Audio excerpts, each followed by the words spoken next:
abuso que delas se faça que causa o mal. O homem poderia sempre vencer suas más tendências por seus esforços. Sim, e, algumas vezes, por fracos esforços. É vontade que lhe falta. Ah! Quão poucos dentre vós fazem esforços! Não há paixões tão vivas e irresistíveis que a vontade não tem poder para superá-las. Há muitas pessoas que dizem, eu quero, mas a vontade não está senão nos lábios. Elas querem, mas estão bem contentes que assim não seja. Quando se crê não poder vencer suas paixões, é que o espírito nelas se compraz em consequência de sua inferioridade. Aquele que procura reprimi-las, compreende sua natureza espiritual. As vitórias são para ele um triunfo do espírito sobre a matéria. Qual é o meio mais eficaz de combater a predominância da natureza corporal? Praticar a abnegação de si mesmo. Por outro lado, sabemos que o perispírito é o agente intermediário das sensações externas. Tudo o que façamos, nele fica gravado indelevelmente, como se fora num filme virgem. Após a morte do corpo físico, as sensações se generalizam no espírito, ou seja, as dores não ficam localizadas. Num paciente que tenha desencarnado, por exemplo, de câncer pulmonar proveniente do uso prolongado e constante do cigarro, o perispírito não fica propriamente sofrendo de um mal localizado, mas de um mal correspondente que abrange o espírito inteiro. A respeito do assunto, fiz as seguintes indagações a Chico Xavier, recebendo as respostas de Emmanuel. F.W., agosto de 1978. F.W., a ação negativa do cigarro sobre o perispírito do fumante prossegue após a morte do corpo físico. Até quando? O problema de dependência continua, até que a impregnação dos agentes tóxicos nos tecidos sutis do corpo espiritual ceda lugar à normalidade do envoltório perispirítico, o que, na maioria das vezes, tem a duração do tempo correspondente ao tempo em que o hábito perdurou na existência física do fumante. Quando a vontade do interessado não está suficientemente desenvolvida para arredar de si o costume inconveniente, o tratamento dele, no mundo espiritual, ainda exige cotas diárias de sucedâneos dos cigarros comuns, com ingredientes análogos aos cigarros terrestres, cuja administração ao paciente diminui gradativamente, até que ele consiga viver sem qualquer dependência do fumo. Agosto de 1978. F.W., como descreveria a ação dos componentes do cigarro no perispírito de quem fuma? As sensações do fumante inveterado, no mais além, são naturalmente as da angustiosa sede de recursos tóxicos a que se habituou no plano físico, de tal modo obcecante que as melhores lições e surpresas da vida maior lhe passam quase que inteiramente despercebidas, até que se lhe normalizem as percepções.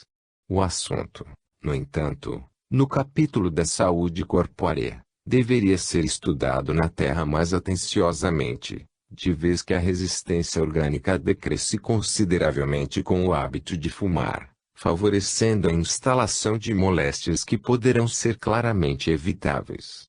A necrópsia do corpo cadaverizado de um fumante em confronto com o de uma pessoa sem esse hábito estabelece clara diferença. Outubro de 1978. F.W., sendo o perispírito o substrato orgânico resultante de nossas vivências passadas, seria certo raciocinar que uma criança, nascida de pais fumantes, já teria nessa circunstância uma prova inicial a ser vencida, em consequência de certas tendências negativas de vidas passadas. Muitas vezes os filhos ou netos de fumantes e dipsomanos inveterados são aqueles mesmos espíritos afins que já fumavam ou usavam agentes alcoólicos em companhia deles mesmos, antes do retorno à reencarnação.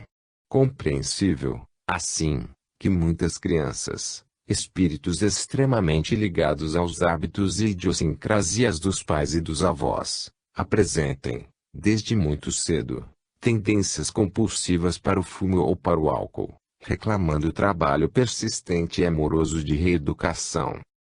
FW, no mundo espiritual maior há tratamento para fumantes inveterados, ou seja, como se faz na Terra, através de cotas diárias cada vez menores etc. As indagações decorrentes são: se o fumante não abandonar o cigarro durante o transcurso da vida física terá de fazê-lo, inarredavelmente, na esfera espiritual. E quanto tempo exigirão tais tratamentos antitabágicos para fumantes desencarnados? Na vida extrafísica também ocorrem reincidências ou recaídas dos dependentes do fumo. Justo esclarecer que não apenas quanto ao fumo, mas igualmente quanto a outros hábitos prejudiciais, somos compelidos na espiritualidade a esquecê-los, se nos propomos a seguir para diante, no capítulo da própria sublimação, o tratamento na vida maior para que nos desvencilhemos de costumes nocivos, perdura pelo tempo em que nossa vontade não se mostre tão ativa e decidida quanto necessário para a liberação precisa, de vez que nos planos extrafísicos, nas vizinhanças da Terra propriamente dita, as reincidências ocorrem com irmãos numerosos que ainda se acomodam com a indecisão e a insegurança. 81. Necessidade de carinho. FW, há pessoas que alegam não poder deixar de fumar porque o cigarro é uma companhia contra a solidão. O que tem a considerar sobre isso? Em nossa palavra, não desejamos imprimir censura ou condenação a ninguém, mas, ao que nos parece, o melhor dissolvente da solidão é o trabalho em favor do próximo, através do qual se forma, de imediato, uma família espiritual em torno do servidor. FW, afirmam muitos fumantes que, sem cigarros, não conseguem pensar com clareza, memorizam mal e não conseguem permanecer calmos. A pesquisa médica objetiva e imparcial, e não obstante, revela que o fumo é um veneno para os nervos. Qual sua opinião? A opinião médica, no assunto, é a mais justa. Considerando os prejuízos dos amigos fumantes contra eles mesmos, a racionalização não se revela bem posta. FW, o fumante que após anos de luta contra o hábito arraigado de fumar, finalmente consegue desligar-se da dependência da nicotina, do alcatrão, do furfurol, do monóxido de carbono e de tantos outros componentes tóxicos, estará conseguindo, em termos espirituais, um feito luminoso. Conseguir esquecer o hábito arraigado de fumar é, realmente, uma vitória espiritual de alto alcance. FW, pesquisas médicas revelaram que a dependência física dos fumantes, sua fome de nicotina e seus derivados, costuma ser mais compulsiva que a dependência orgânica dos viciados em narcóticos. Isto é certo se o enfoque for do plano espiritual para o plano físico. Acreditamos que ambos os tipos de dependência se equiparam na feição compulsiva com que se apresentam, cabendo-nos uma observação: o fumo prejudica, de modo especial, apenas ao seu consumidor, quanto aos narcóticos de variada natureza são suscetíveis de induzir seus usuários a perigosas alucinações que, por vezes, lhes situam a mente em graves delitos, comprometendo a vida comunitária. FW, algumas indústrias de fumo em vários países, pressionadas pelas autoridades de saúde pública, para não diminuir sua clientela, dispõem-se a fabricar sucedâneos de cigarros com pouco ou nenhuma nicotina, recorrendo a aromatizantes etc. Seria válido tal recurso industrial? Compreendendo as nossas próprias dificuldades, em matéria de renovação íntima, sempre difícil para todos aqueles que cultivam sinceridade para com a própria consciência, não devemos subestimar o esforço da indústria, no sentido de atenuar a nicotina ou suprimi-la, recorrendo a meios pacíficos de auxiliar aos fumantes a esquecê-la, sobretudo gradativamente. FW, é viável imaginar-se que um fumante, tendo desencarnado, tão logo desperte do letargo da morte física, sinta desde aí o prosseguimento da vontade insopitável de fumar. Quando o espírito não conseguiu desvencilhar-se de hábitos determinados, enquanto no corpo físico, é compreensível que esses mesmos hábitos não o deixem, tão logo se veja desencarnado. 82. Difícil a erradicação do vício nos dois planos da vida. FW, em que consistem os cigarros etéricos, no plano extrafísico, utilizados por espíritos fumadores. Enfim, é mais fácil deixar de fumar no plano físico ou no plano espiritual. O fumo, nas esferas de recursos condensados para a sustentação de hábitos humanos, em derredor do plano físico, é constituído por agentes químicos semelhantes àqueles que integram o fumo, no campo dos homens. E, em se tratando de costume nocivo da entidade espiritual, tanto encarnada quanto desencarnada, tão difícil é a erradicação do hábito de fumar na Terra quanto nos círculos de atividade espiritual que a rodeiam, no que tange às sensações de ordem sensorial. FW, com apenas ligeiras restrições, quase todos os países do mundo admitem o consumo social e a promoção do fumo, tendo em vista sua vultuosa contribuição ao erário em forma de impostos, empregos etc.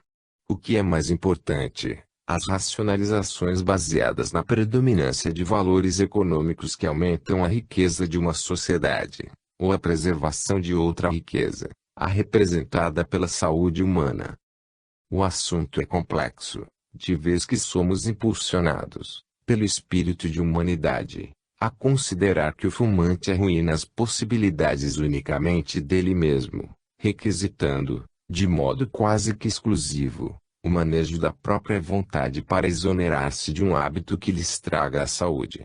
Partindo do princípio de que o uso do fumo se relaciona com a liberdade de cada um, indagamos de nós mesmos. Não será mais compreensível que o homem pague ao seu grupo social essa ou aquela taxa de valores econômicos, pela permissão de usar uma substância unicamente nociva a ele próprio, aumentando a riqueza comum, do que induzi-lo a uma situação de clandestinidade a que se entregaria fatalmente o fumante inveterado, sem nenhum proveito para a sociedade a que pertence.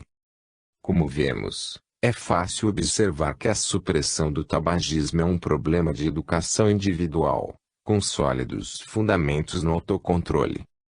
FW, obséquio explicar-nos a relação fumo-constituição molecular do perispírito e os reflexos de um sobre o outro, nos dois planos da matéria. Qualquer hábito prejudicial cria condições anómalas para o perispírito, impondo-lhe condicionamentos difíceis de serem erradicados. Quanto à definição do relacionamento hábito nocivo, constituição molecular do perispírito e os reflexos de um sobre o outro nos dois planos da matéria, em nos reportando as vivências da Terra, ainda não dispomos de terminologia própria a fim de apresentar por dentro o fenômeno em si, como seria de desejar. FW pode dizer-nos se em civilizações extraterrenas mais evoluídas que a terrestre, sobrevivem esses problemas compulsivos de tabagismo, alcoolismo e tóxico. Nas civilizações sublimadas, que consideramos muito mais evoluídas que a civilização terrestre, os problemas de tabagismo, alcoolismo, toxicomania, efetivamente não existem. Outubro de 1978. 83. O poder da vontade. Algum tempo atrás entrevistei Chico Xavier sobre o tríplice problema cigarro, saúde física, danos espirituais, tentando dar ao tema um tratamento mais abrangente. A evidência é que enquanto grande parte da humanidade fuma, apenas uma pequena minoria está consciente da profundidade e alcance dos males trazidos pela dependência do tabaco. Recordo-me que durante os anos em que lançamos as 6 edições de nosso livro Deixe de Fumar em 5 Dias, constantemente se renovava em mim esta evidente constatação: todo fumante é um abstêmio em potencial, principalmente a mulher, quando é conscientizada das devastações sofridas por seu organismo na submissão aos efeitos do cigarro. Até hoje nunca encontrei ninguém que me afirmasse ser o cigarro benéfico para seu organismo. Expus esses pensamentos a Chico Xavier e ele me pediu que preparasse mais algumas perguntas acerca desse assunto. Eis a seguir as respostas dadas por Emmanuel. F.W. Muitas pessoas não creem que, após a morte do corpo físico, o espírito prossiga sofrendo as consequências do fumo na organização perispiritual. Nesse sentido, o que pode ser dito aos fumantes em geral? Recordemos a lição da natureza. Se uma lagarta não acreditasse na palavra de alguém que lhe comunicasse a condição de borboleta, isso não lhe modificaria a destinação. Assim também é o homem quando descrê da imortalidade própria. Os avisos quanto à vida por vindoura devem ser ditos e repetidos, com amor e entendimento, porque o ateísmo em nada lhes modificará o futuro. F.W. Como todas as paixões da vida, o hábito do cigarro termina tornando dependentes as pessoas. Grande parte dos fumantes alega que, apesar dos conselhos médicos acerca dos perigos do cigarro, e de esforços malogrados no sentido da autolibertação, apesar ainda das exortações evangélicas e malgrado mesmo os conhecimentos espirituais adquiridos, o cativeiro tabagístico tem se mostrado mais forte que a tomada de uma decisão libertadora e definitiva. Para esses casos, principalmente para os reincidentes, qual a orientação mais apropriada? A persistência na demonstração do poder da vontade não deve esmorecer. Sendo o hábito de fumar um costume que prejudica unicamente aquele que o cultiva, o assunto se faz complexo, porque apresenta larga conotação com a livre escolha. Ainda assim, sem qualquer violência na exposição dos prejuízos atribuíveis ao chamado cativeiro tabagístico, a orientação sobre saúde será sempre o ponto central de nossos diálogos, na tentativa de auxiliar aos nossos irmãos, cujos recursos orgânicos os vinculem à lenta corrosão da saúde. F.W. Ao alcance da mão, qual o remédio eficaz para a libertação das paixões humanas que se nos apresentam invencíveis? Por que continua tão difícil para as criaturas vencerem os impulsos inferiores que se originam nas profundezas do ser? Todos nós, os espíritos desencarnados em evolução, ao lado de vós outros, companheiros ainda fixados no campo físico, sabemos que é muito difícil, mas nunca impossível a erradicação pronta de certos hábitos, nos quais intensamente nos prejudicamos. A herança da vida animal ainda é um ônus pesado a recair sobre nós. Daí a necessidade de nunca nos esquecermos de muito amor e paciência, bondade e compreensão de uns para com os outros, na repressão dessa ou daquela atitude que nos depressa o escravize.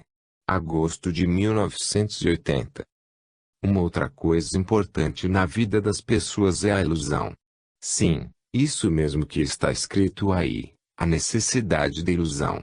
É de Chico Xavier esta afirmativa: o povo precisa de ilusão. A vida sem ilusão traz carência.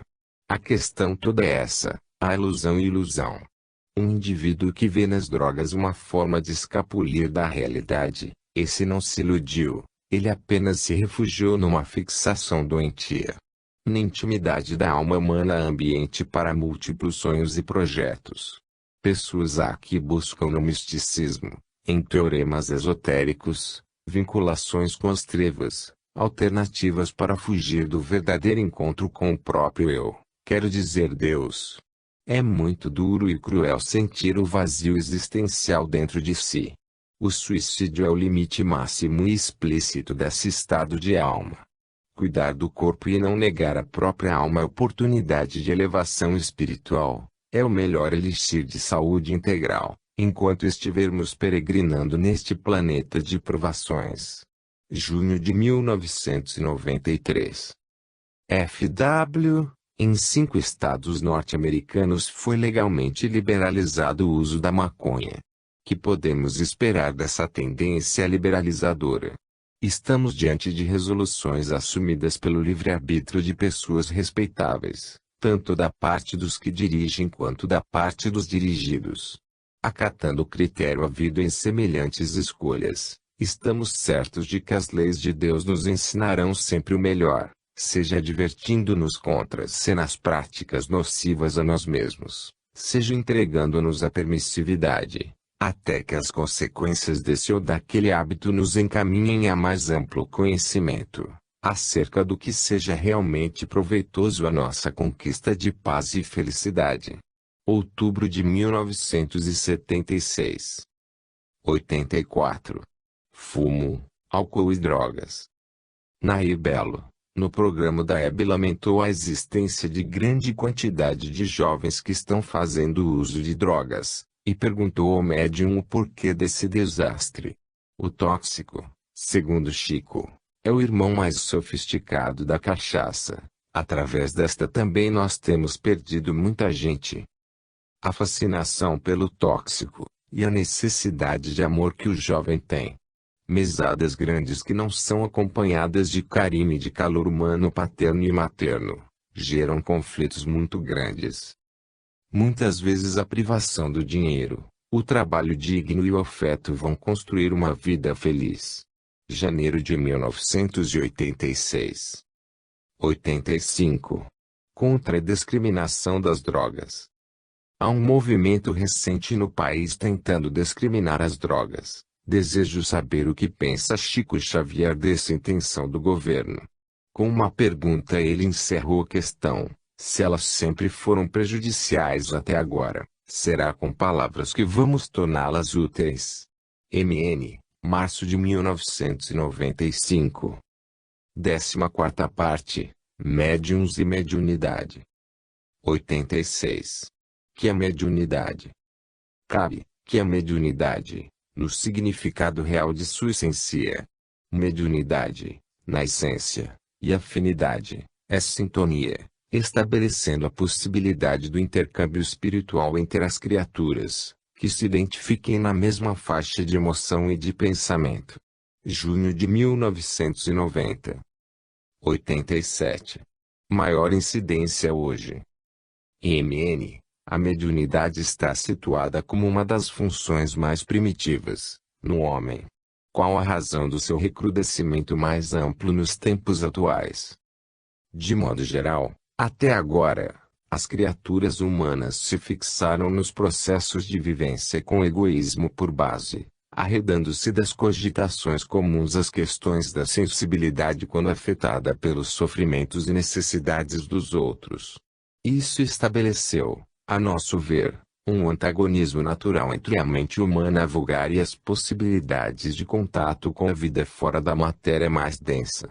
Com a evolução das ciências psicológicas e com a liberação de certos preconceitos religiosos, a criatura reencarnada desfruta, hoje, de mais facilidade para registrar as suas próprias impressões no campo medianímico, e as pesquisas e consultas, fora do ambiente espírita propriamente considerado, se evolumam atualmente, em toda parte.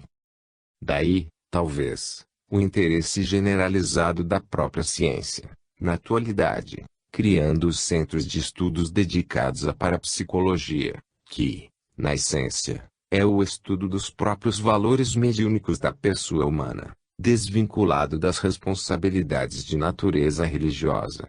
Julho de 1981. 88. Previsões do futuro.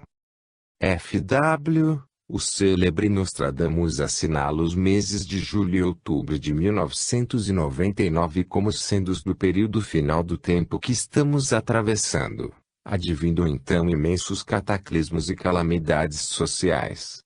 Nostradamus deve ser levado a sério.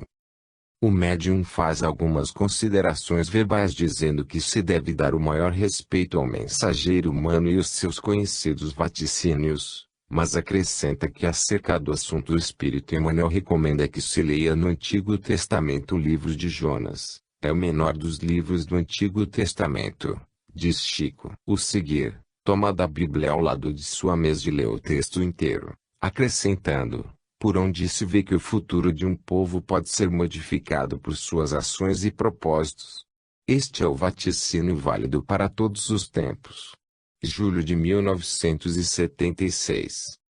F.W., você acredita em evidência do passado e do futuro através da bola de cristal, E qual a diferença entre evidência mediúnica e a da bola de cristal?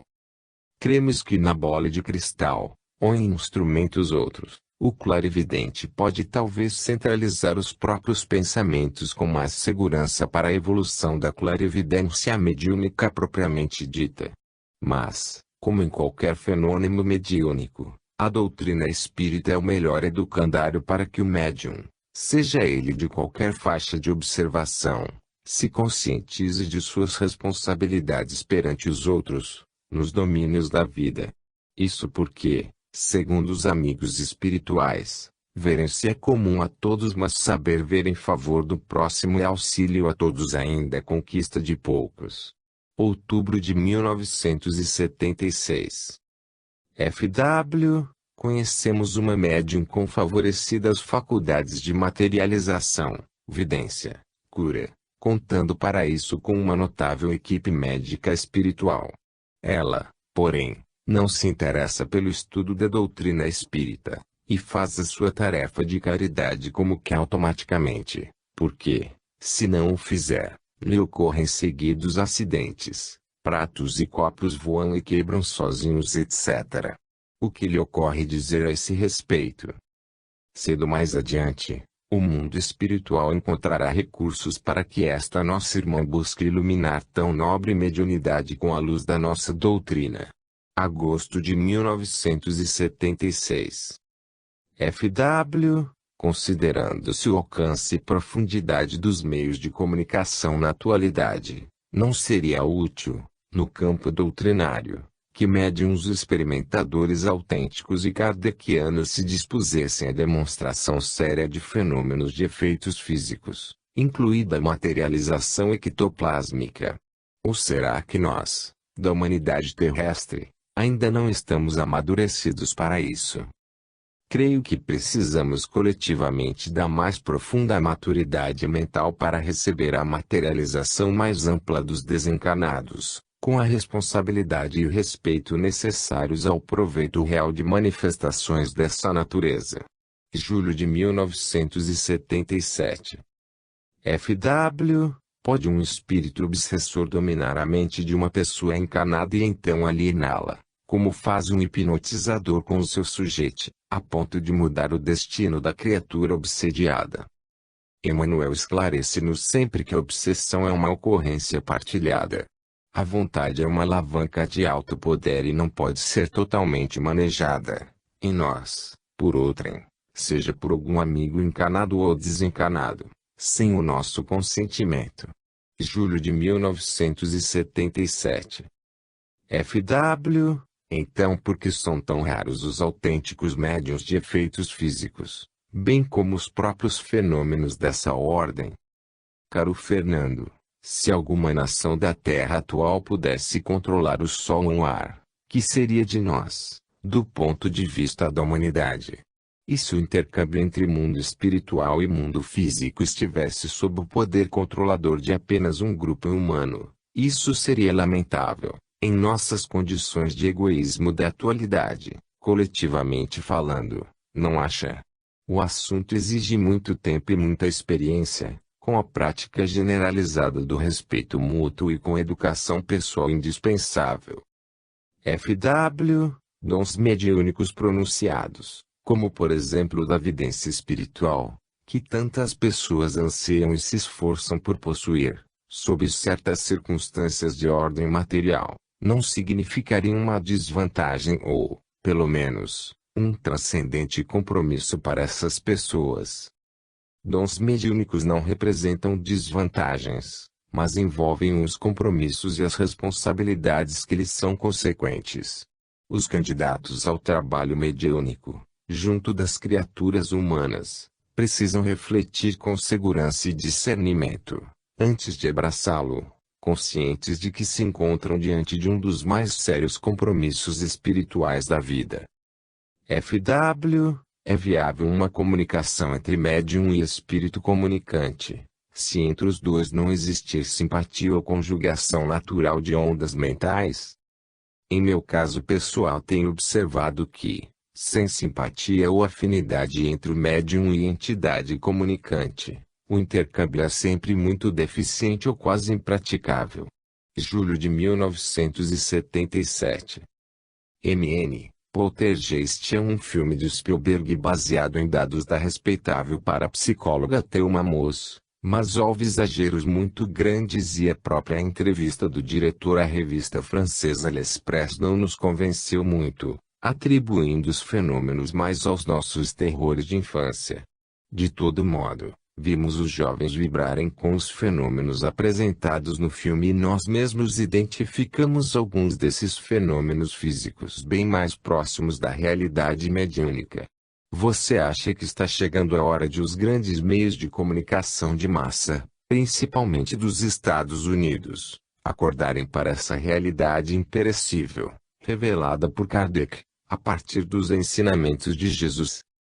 Acredito que todos esses empreendimentos falam alto das aspirações humanas, com respeito à perenidade da vida e ao intercâmbio entre os homens e os espíritos desencarnados, mas considerando a importância fundamental dos ensinos de Jesus e de Allan Kardec, que têm sido ignorados pelas lideranças culturais da humanidade, admito que o interesse profundo das elites da Terra para com Jesus e Allan Kardec constitui assunto ainda muito remoto, especialmente entre aqueles missionários de ordem pública e social que dirigem na atualidade os destinos dos povos. Março de 1983. 89. Vaidade e orgulho prejudicam. Flama Espírita, diga-nos o que deve fazer, dentro de suas capacidades, um médium, a fim de poder ser completo e útil para o plano espiritual. Devotamento ao bem do próximo, sem a preocupação de vantagens pessoais, eis o primeiro requisito para que o medianeiro se torne sempre mais útil ao plano espiritual. Em seguida, quanto mais o médium se aprimore, através do estudo e do dever nobremente cumprido, mais valioso se torna para a execução de tarefas com os instrutores da vida maior. Junho de 1990. Flama Espírita. O que é que pode ser mais prejudicial a um médium? O egoísmo que se fantasia de vaidade e orgulho, quando o medianeiro procura irrefletidamente antepor seus mentores espirituais que se valem dele. Ou o mesmo egoísmo, quando se veste de ociosidade ou de escrúpulo negativo, para fugir à prestação de serviço ao próximo. Flama Espírita. Como encarar as diversas demonstrações mediúnicas existentes e praticadas fora da doutrina espírita? Os fenômenos medianímicos existiram em todos os tempos e em todos os distritos da atividade humana, e continuam a existir. Doutrina espírita é o cristianismo redivivo, esclarecendo mediunidade e médiuns, para que as ocorrências mediúnicas edifiquem elevação e proveito em auxílio da humanidade. Junho de 1990. Flama Espírita. Existe a tentação? Que é? Qual a sua causa? A tentação, no fundo, é a projeção de tendências infelizes que ainda trazemos. Semelhante projeção, em se exteriorizando, em forma de pensamentos materializados, atraem sobre nós aquelas mentes, encarnadas ou desencarnadas, que se nos harmonizam com o modo de ser. Entendo que a tentação nasce de nós. Recordemos que um pacote de ouro não tenta um coelho, induzindo, muitas vezes, um homem às piores sugestões, enquanto que um pé de couve deixa um homem impassível, levando um coelho ao impulso de aproximação indébita. Junho de 1990. Flama Espírita. Qual a razão de algumas pessoas possuírem dons mediúnicos na Terra, desde o berço, enquanto outras, após muito trabalho, é que conseguem conquistar algum desses valores? Quando se trata de mediunidade em ação na cultura ou no progresso espiritual, a bagagem de recursos do medianeiro emerge das suas próprias aquisições de espírito, efetuadas em existências pretéritas, outorgando-lhe a possibilidade de colaborar com mais eficiência ao lado de quantos pugnam, no além, pelo aperfeiçoamento e felicidade da comunidade humana. Junho de 1990, GLN, observa-se tarefas de desobsessão um excessivo número de casos para serem atendidos, tendo em vista a extensão do sofrimento em torno. Acontece, porém, que o número de médiuns disponíveis ao serviço é restrito. Razoável, portanto, considerarmos a impossibilidade destes poucos médiuns em serviço atenderem a todos os casos que se apresentem. Como estabelecer, então, um limite à passividade dos médiuns? Os instrutores espirituais dedicados à tarefa da desobsessão nos informam que a disciplina deverá sempre presidir qualquer esforço de elevação. Por isso mesmo recomendam eles que o médium psicofônico, também chamado de incorporação, dedicado à enfermagem espiritual desobsessiva, não deverá exaurir-se em inúmeras e ininterruptas passividades dentro de uma reunião. Assim, o limite máximo de 2 passividades de espíritos sofredores, por reunião, deverá ser respeitado, em benefício de todos. Outubro de 1991. GLN. Muitos candidatos à mediunidade nos aparecem, confessando, no entanto, sua predileção pelo vício de fumar.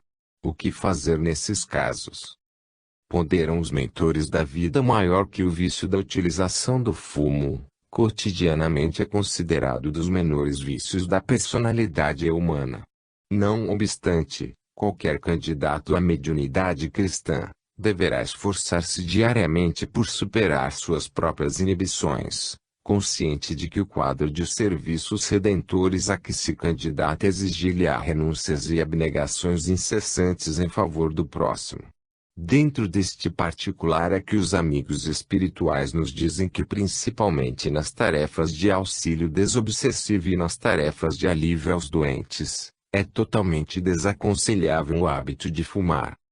Assim sendo, os médiuns psicofônicos, os passistas e os de efeitos físicos fazem muito bem quando abandonam o cigarro. Outubro de 1991. 90. Melindres, abandono das tarefas. GLN. Em algumas reuniões identificamos discussões estéreis em torno de opiniões particulares e pontos de vista exclusivistas de determinados médiuns, que os conduzem, muitas vezes, ao afastamento do serviço, carregando no coração mágoas e desapontamento com a direção das reuniões e dos centros espíritas. Como devemos agir diante dos que se afastam das tarefas? O quadro de nossas responsabilidades diante da mensagem cristã do amai-vos uns aos outros é tão vasto, os serviços ainda incompletos e as tarefas por realizar em nome do amor ao próximo se desdobram com tanta intensidade que, sinceramente, cabe-nos a solução de aproveitar o tempo disponível às nossas limitadas possibilidades, trabalhando e servindo sem cessar em nome do bem geral. Não podemos nos dar ao luxo de correr atrás daqueles que abandonam o serviço espiritual, a pretexto de lhes oferecer explicações e homenagens. Isto porque nossas obrigações aí estão, exigindo-nos tempo e dedicação, e não podemos perder tempo. Se fulano ou ciclano considerou por bem abandonar as próprias obrigações espirituais, por este ou aquele melindre, que podemos nós fazer? Entreguemos-lhe, pela oração, a bênção misericordiosa de Deus, o Pai amoroso de todos nós, e, por nossa vez, perseveremos no trabalho do bem até o fim. Outubro de 1991. 91. Pensamentos sonorizados de obsessão. GLN. Muitos candidatos à mediunidade nos dizem que sofrem assédio de entidades infelizes, e acabam desistindo do serviço mediúnico, justificando-se pelos impedimentos emocionais que carregam. O que dizer de semelhante situação? Curiosa esta pergunta, porque também passamos por essa experiência. Um ano antes de transferirmos nossa residência de Pedro Leopoldo para a cidade de Uberaba, por volta do ano de 1959, uma crise alucinante de labirintite nos atacou. O desconforto que a doença causava, com aquele barulho característico, dentro do próprio crânio, nos alterou o estado emocional. Quase não conseguíamos a necessária concentração para a tarefa da psicografia nas reuniões públicas do Centro Espírita Luiz Gonzaga. Estávamos intranquilos. Quando aquele tormento atingiu seu ápice, procuramos nosso médico oftalmologista, na época o Dr. Hilton Rocha, de Belo Horizonte. Dissemos a ele: Dr. Hilton Rocha, eu já não aguento mais esta labirintite que me atazana.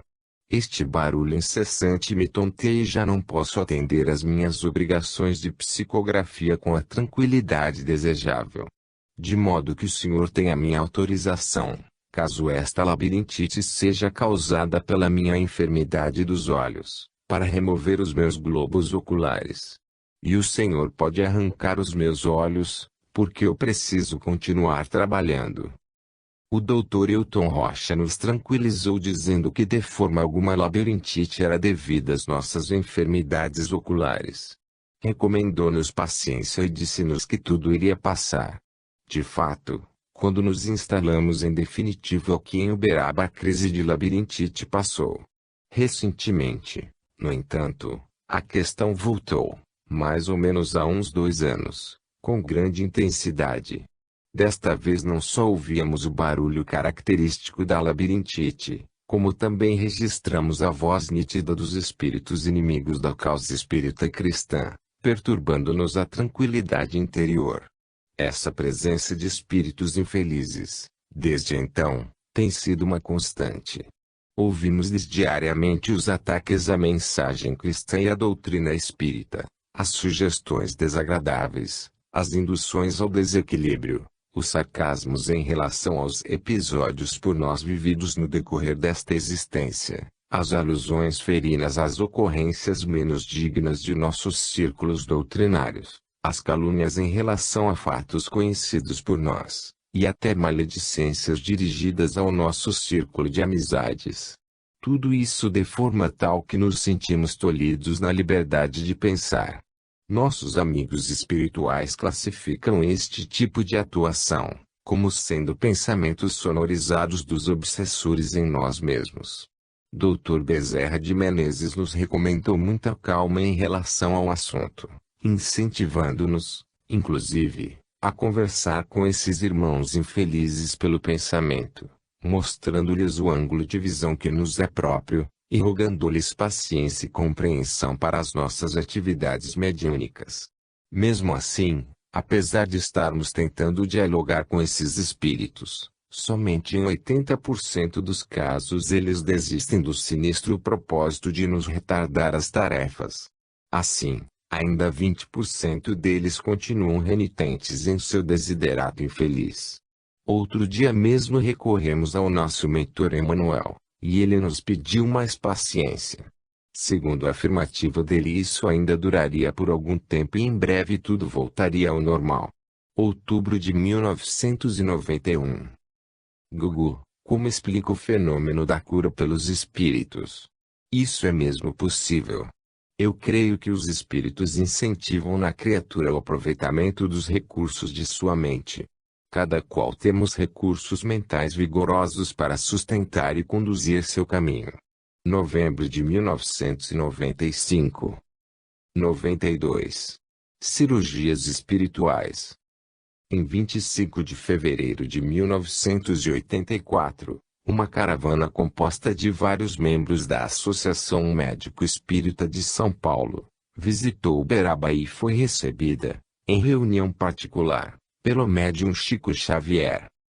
Na ocasião, a AMSP estava enfrentando oposição muito grande por parte de certa parcela da imprensa espírita, por ter se mostrado contrária às operações mediúnicas, da forma como estavam sendo realizadas pelo Dr. Edson Queiroz, principalmente porque muitos dos pacientes pagavam por essas cirurgias, e o método, com instrumentos cortantes, estava sendo prejudicial a muitos deles.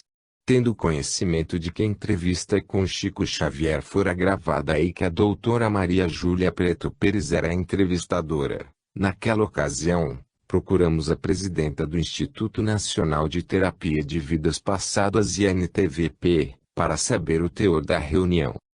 Além da visita de confraternização, o objetivo de nosso encontro com o Chico era o de obtermos uma opinião sobre o trabalho da MSP, lembra Maria Júlia.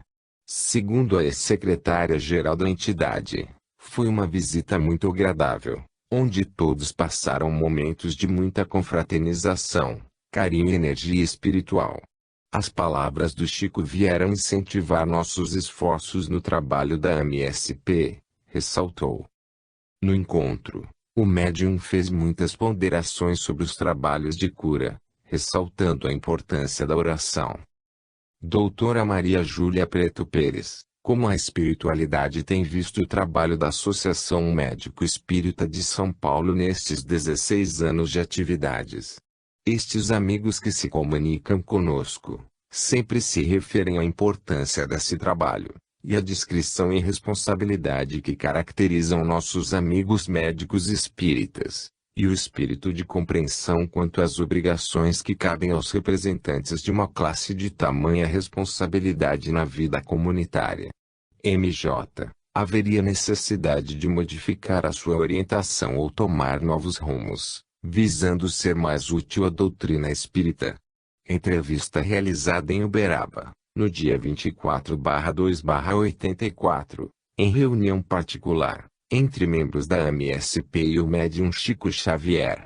Em 1983, membros da AME tinham sido duramente criticados por não aceitarem os métodos do médium Edson Queiroz, que manifestava o Dr. Fritz, no tratamento de pacientes.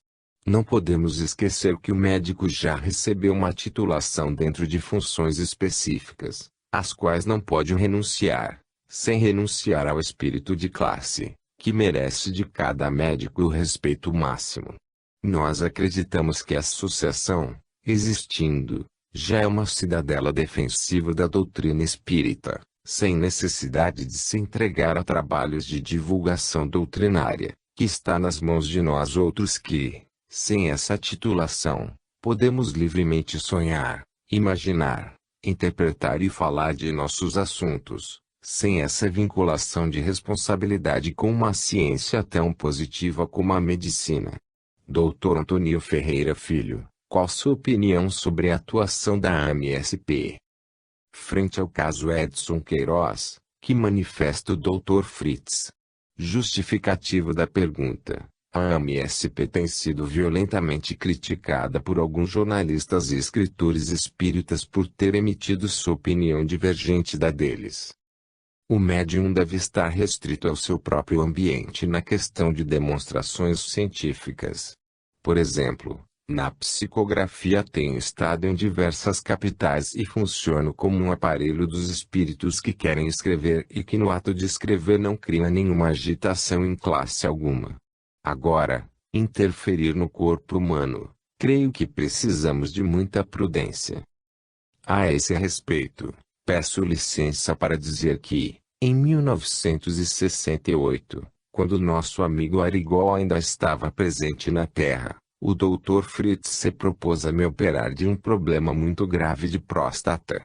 Mas o espírito de Emmanuel me disse: você pode dizer ao Dr. Fritz que somos muito gratos a ele, mas, no seu caso, que lida com o público, é preciso pensar, por que motivo você haveria de fugir da cirurgia médica, dos sedativos, da perda de sangue, dos riscos de uma operação muito séria, só para ter o privilégio de ter uma operação de graça. Mandei, então, dizer a Arigó que preferia verter sangue, lutar com a minha recuperação corpórea, fazendo a operação com o bisturi dos médicos encarnados, pois estes já eram pessoas destinadas a trabalhar na vinha de Deus, para cuidar e zelar de nosso corpo. Preferi me entregar aos médicos e sofrer a operação muito difícil, como a que sofri. Fiquei internado 12 dias no Hospital Santa Helena, em São Paulo. Os espíritos pediram aos médicos que não usassem adrenalina. O chefe da equipe admitiu que a falta dessa substância provocaria um sangramento muito grande. Mas o espírito de Emmanuel falou: mesmo sangrando muito, você fale com os médicos e trate de cuidar da sua saúde, conforme todas as outras pessoas cogitam de se reconstituírem, porque você não pode estar procurando privilégios. Então, admiro muito o médium Queiroz, que até passou por aqui, mas compreendo que ele poderia, mesmo como médico, trazer grandes benefícios à vida comunitária, na sua própria cidade, no seu próprio centro espírita. Agora, se eu tivesse uma mediunidade dessa, com capacidade de interferir no corpo humano, sem ser médico, eu não iria fazer dessa forma. A espiritualidade já não me deu esta mediunidade porque sabia que eu iria desobedecer. MJ, Chico, a sua opinião é para nós muito valiosa, pela admiração e respeito que devotamos a você. Queremos perguntar se você acha que a AMSP deve responder às críticas que lhe têm sido feitas por certos jornalistas espíritas, usando o direito de resposta que lhe confere a lei de imprensa, ou limitar-se à publicação de um boletim médico espírita, que está sendo preparado, com todo o documentário referente ao caso. A justificativa da pergunta é a seguinte: a nossa diretoria está dividida quanto à questão. Uma parte opina que nós não devemos responder pela imprensa e outra parte acha que devemos usar o direito de resposta que a lei de imprensa nos confere. Isso não iria causar polêmicas estéreis em virtude da ótica pela qual os médicos da AMSP veem o problema, diferente da dos jornalistas. Os médicos têm tantas obrigações importantes, tantos deveres que estão ajustados ao seu quadro de responsabilidades, que não têm tempo para considerar determinadas reportagens, como as opiniões contraditórias da imprensa, quase sempre interessada na agitação. De vez que, às vezes, jornalistas mentirosos, inexperientes, acham-se no direito de anatomizar assuntos dos quais eles não têm a mínima compreensão, nem a mínima visão para penetrar com justeza de raciocínio. Creio que seria útil um boletim interno, com exposição àqueles que se interessam. Um boletim que seja mais um estudo do que uma resposta, é uma providência importante, que deve merecer consideração. Mas, se fôssemos responder à imprensa, sobre tudo aquilo que ela fala a nosso respeito, estaríamos perdidos. Em meus 57 anos de mediunidade, nunca fiquei sem a presença de repórteres, muitas vezes absolutamente irresponsáveis. Com a graça de Deus, com a bondade do Cristo, nos últimos tempos, tenho encontrado jornalistas que compreendem a missão de que se acham investidos, e que cogitam dos assuntos da mediunidade com o critério e respeito que ela merece. Mas, 90% de rapazes e moças que aparecem aqui, são meninos irresponsáveis que querem escandalizar e destruir aquilo que é uma construção, para nós outros, muito sagrada. Se isso acontece no terreno da mediunidade, por que nossos amigos médicos haveriam de se colocar em campo para esse duelo inútil, com essas criaturas? MJ, Chico, o nosso caminho, ao meu ver, está definido. A Marlene está me olhando com aquele sorriso de satisfação, porque ela é uma das que acha que não deveríamos responder e eu pensava o contrário. Você quer ver? Aquela revista Doçura fez uma reportagem através de uma moça que esteve aqui, durante 10 minutos. Queria que eu desse uma entrevista e eu estava com a voz muito rouca. Pedi a ela que esperasse um pouco, porque, naquele momento, não estava em condições de responder. A moça publicou uma entrevista estranha onde afirmou até que o marido da Meme está morto. E ele está, em segundas núpcias em Belo Horizonte. Você veja como são essas reportagens. 93. Médium com bisturi na mão não me opera. MJ, você acha que os fenômenos de Edson Queiroz que manifesta o Dr. Fritz têm trazido algum benefício na divulgação da doutrina espírita?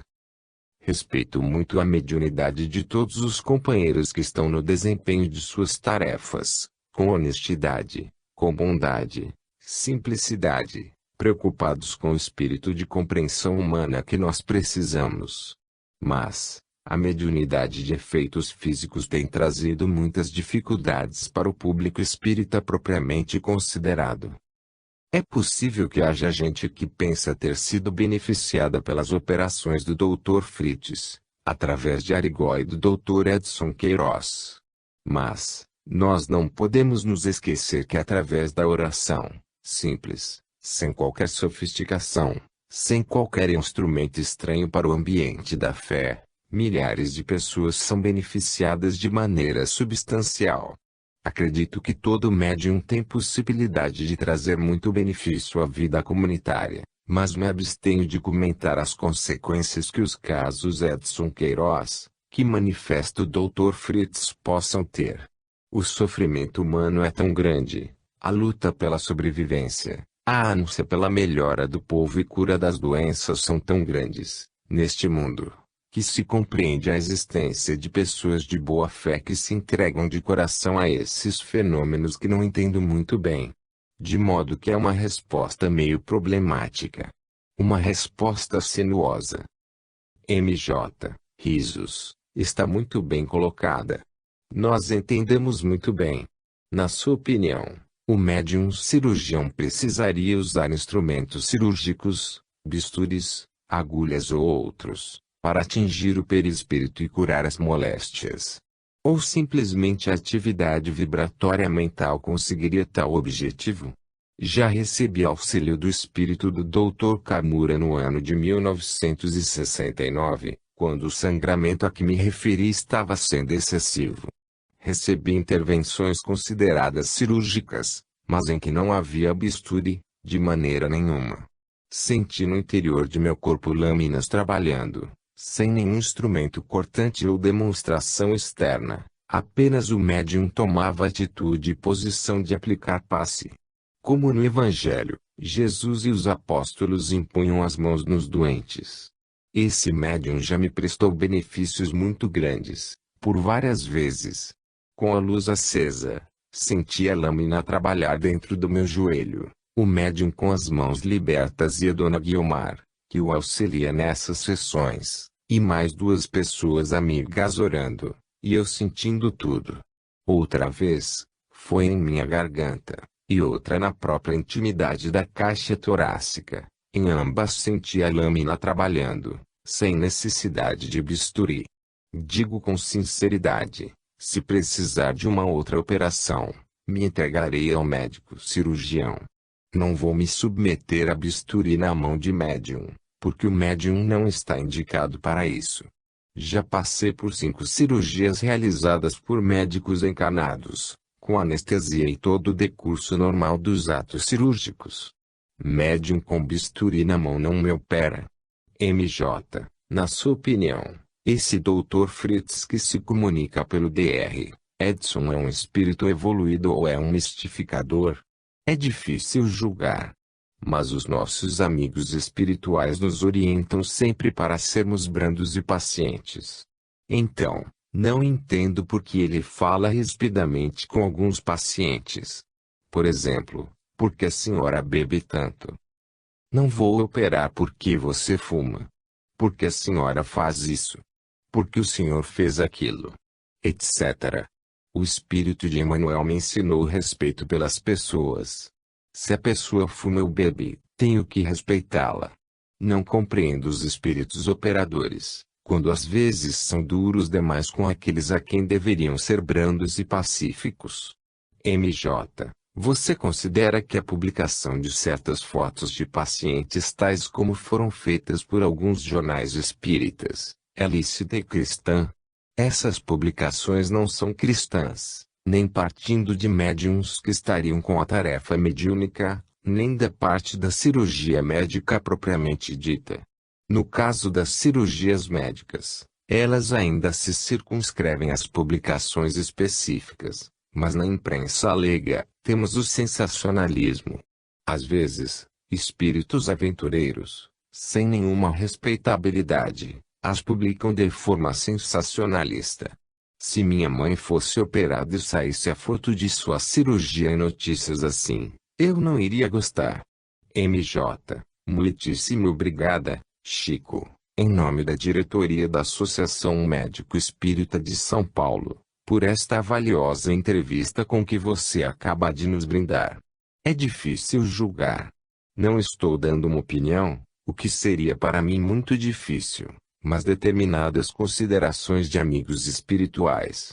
Setembro de 1996. 15ª parte, Chico Xavier, Ponte entre dois mundos.